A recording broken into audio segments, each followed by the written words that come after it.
Bueno, ¿qué tal? Muchas gracias por estar ahí nuevamente. Hoy les tengo que contar la historia del atentado terrorista más terrible que sufrió la República Argentina. Un día como hoy, 18 de julio, pero de 1994, a las 9:53 de la mañana, una explosión voló el edificio de la Asociación Mutual Israelita Argentina, que se encontraba en la calle Luis Pasteur 630, del barrio porteño de Once, el barrio judío por excelencia. Las cifras oficiales hablan de 86 muertos y más de 300 heridos. La Mutual pertenece a la comunidad judía argentina, es decir, no tiene ninguna relación con el gobierno de Israel. En ese momento gobernaba Carlos Saúl Menem, que por un lado era sirio y practicaba la fe musulmana, tenía ministros en su gobierno que eran judíos, y por el otro lado se embarcaba junto a su par George Bush en Estados Unidos en la guerra del Golfo. La verdad es que era un cóctel explosivo, digamos, y sin ironías. El juez que intervino en la causa inicialmente fue Juan José Galiano y los fiscales Aún Müller y José Barbaquia, la CID, la Secretaría de Inteligencia de Estado, y la Policía Federal Argentina. Todos terminaron condenados por encubrimiento en un juicio posterior que se realizó entre los años 2001 y 2004. Fue además ese juicio del 2001 al 2004 por encubrimiento el más largo de la historia judicial argentina. Cabe señalar que la CIDE era dirigida por Hugo Anzorregui, que aunque le parezca mentira a la audiencia, sobre todo extranjera o no argentina, él y otros integrantes del organismo de espionaje continuaban en sus cargos desde la dictadura militar argentina, que ya había terminado en el 83. Bueno, la hipótesis oficial fue que una camioneta Renault Traffic de color blanca, cargada con amonal compuesto, que es un explosivo, impactó con un conductor suicida. Dicha camioneta había sido vendida por un reducidor de autos robados de nombre Carlos Tejeldín, quien fue detenido poco después del atentado. Galiano intentó que la investigación quedara en este hombre. A su vez, como ya les dije, entre 2001 y 2004 se llevó a cabo otro juicio que determinó que Carlos Tejeldín había cobrado dinero de Hugo Anzorregui, más precisamente $400.000, para involucrar a policías de la provincia de Buenos Aires. Escuchen bien esto. Tejeldín grabó con cámara oculta el encuentro con Anzorregui y el pago del mismo, con lo cual se pudo probar el hecho, ¿sí? Y por eso les decía que terminaron todos presos. Es decir, que el titular de la CIDE, por si alguien no lo entendió, del organismo de espionaje, fue filmado en cámara oculta por un reducidor de autos en el momento en el que le fue a pagar un soborno para implicar a policías de la provincia de Buenos Aires. En fin, todo muy surrealista. Rubén Beraja, por entonces, era el presidente de la DAIA, la Delegación de Asociaciones Israelitas Argentinas, y dueño del Banco Mayo. Para que entiendan rápidamente la diferencia entre la DAIA y la AMIA, digamos que la AMIA cumple una función social, mientras que la DAIA una función política. Muy bien. A todo esto, en pocos años, el banco de Beraja, el Banco Mayo, pasó a manejar grandes patrimonios de empresarios vinculados con la comunidad siria y la comunidad judía. Incluso se llegó a decir que el propio ministro Carlos Corach llegó a tener una cuenta secreta, digamos, en ese banco. Esto no está confirmado, es, digamos, que un rumor. En el juicio por encubrimiento también quedaron salpicados justamente Beraja y Carlos Corach, y el entonces jefe de la unidad antiterrorista, Jorge El Fino Palacios. El Fino es el apodo, Palacios, hombre que más tarde sería ministro de Seguridad de Macri cuando este fue intendente, alcalde, dirían acá en España, de la ciudad de Buenos Aires.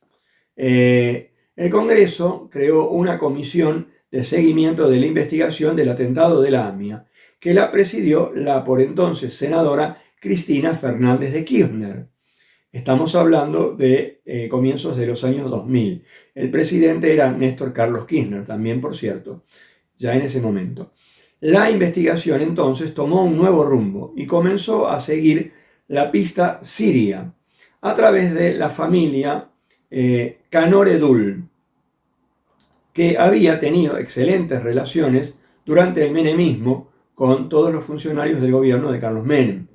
A través de escuchas telefónicas logró determinarse fehacientemente que el señor Carlos Camor-Edul, junto a Oscar Espinosa Melo, que fuera designado embajador argentino en Chile durante el gobierno de Menem, acompañaron a Menem a Siria durante la campaña electoral del mismo. Es decir, Menem estaba en campaña electoral y este señor Carlos Espinosa Melo, que en ese momento era simplemente un amigo de Menem y luego pasó a ser embajador de Argentina en Chile, junto con este señor Carlos Camor-Edul, fueron a Siria. La excusa era que Menem había nacido, o nació, mejor dicho, en Siria. Entonces, supuestamente era un viaje para reencontrarse con sus raíces, bla, bla, bla, bla. Sin embargo, él, Menem, era primo de un tal Monser Alcázar, conocido traficante de armas de alto nivel. Espinosa Melo dijo en una entrevista que el viaje de Menem, digamos, le había prometido a su primo Alcázar que de ser presidente de Argentina, Argentina se involucraría militarmente con ellos, con los sirios. Y les habló del misil intercontinental Cóndor, un misil que se comenzó a desarrollar en la Argentina en el año 1900, la década, perdón, de 1960. Ya les hablaré de eso. A cambio, los sirios le brindaron apoyo económico en la campaña presidencial a Menem, pero luego parece que una vez en el ejercicio de la presidencia, Menem se alió de forma carnal, y esto es una frase textual que solía decir el propio Menem, con Estados Unidos, hecho que enfureció a los sirios.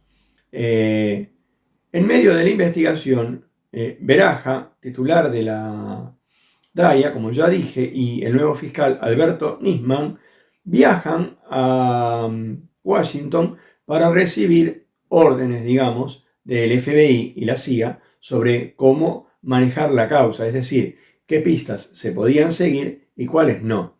Un tal Alfredo Nürnberg, el número 2 de Beraja en la DAIA, quedó como una especie de enlace entre el FBI, la CIA, digamos, la comunidad de inteligencia americana, la Fiscalía de Nisman y la DAIA.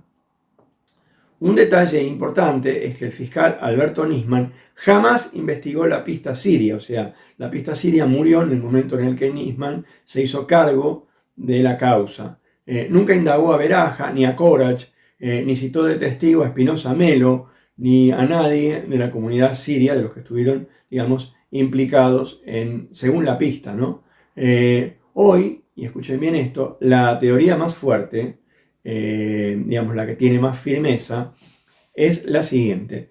Menem se habría comprometido con darles apoyo militar y el misil Cóndor, evidentemente, a los sirios, a cambio de dinero para su campaña y para su bolsillo, para beneficio propio. Este dinero sería manejado a través del recientemente, en ese momento, fundado Banco Mayo de Rubén Beraja, titular de la DAIA. Los sirios habrían cumplido con su parte, es decir, le habrían mandado el dinero al banco de Rubén Beraja para la campaña de Menem y para el bolsillo de Beraja, de Menem, etcétera, etcétera. Sin embargo, evidentemente, Menem no habría cumplido con la parte del trato porque justamente se alió con Estados Unidos en una guerra justamente contra objetivos de la colectividad musulmanes. Esto obviamente habría enfurecido a los sirios, que en venganza volaron la AMIA, ya que Beraja y Corach eran judíos, digamos que, y además, bueno, era un objetivo muy importante. Tengamos en cuenta siempre que Argentina es uno de los países con mayor población judía del mundo. El fiscal Alberto Nisman investigó desde el año 2004 hasta el año 2015. En los 11 años de su actuación en la causa, la única acusación formal que presentó, luego de ir y venir de Estados Unidos, Washington, el FBI, la Embajada norteamericana en Buenos Aires, etcétera, etcétera, etcétera, fue una acusación contra Cristina Kirchner en el 2015, justo el año en el que ella se estaba postulando a la reelección de su mandato. La acusación consistía en que, como ella había presidido en su momento, ya por el año 94, la comisión del Congreso que monitoreaba la investigación que él mismo debía llevar a cabo, según él, ella, Cristina Kirchner, desvió dicha investigación hacia una pista falsa, que era la pista siria. O sea, según Nisman, la pista siria era una pista falsa. Justo cuando él estaba encarando la pista iraní, que era la que para él era la pista verdadera, la pista real. Una pista que, por cierto, hasta los familiares de las víctimas, que tienen obviamente una asociación civil, y toda la prensa internacional calificaron esta hipótesis iraní que seguía Nisman como una hipótesis disparatada y sin fundamentos. Lo cierto es que el Congreso citó a Nisman a dar explicaciones de semejante acusación. Tengamos en cuenta que Cristina Kirchner era presidenta en ese momento, o sea, Nisman estaba acusando a una presidenta en ejercicio de haber desviado una investigación judicial. Nisman apareció 3 días antes del día en el que se tenía que presentar en el Congreso para dar las explicaciones del caso, apareció muerto el día 18 de enero del año 2015, en muy extrañas circunstancias, diré, dentro de su baño, y todo indica, de acuerdo a la investigación, que fue producto de un suicidio. Aunque no pocos sostienen una teoría, déjenme decir, bastante extraña y difícil de sostener. La propia Cristina ordenó el asesinato que llevó a cabo, escuchen bien, un comando venezolano-iraní con un sicario cubano. Esta teoría, por disparatada que les pueda parecer, fue incluso sostenida por una senadora del PRO, Propuesta Republicana Organizada, el partido de Mauricio Macri, Elisa Carrió. Por supuesto que dio lugar a muchas bromas. Y no es que lo dijo una vez Elisa Carrió, lo dijo muchísimas veces más. Creo que lo sigue diciendo, esa hipótesis del comando venezolano-iraní y el sicario cubano que mataron a Nisman. Bueno, muy bien.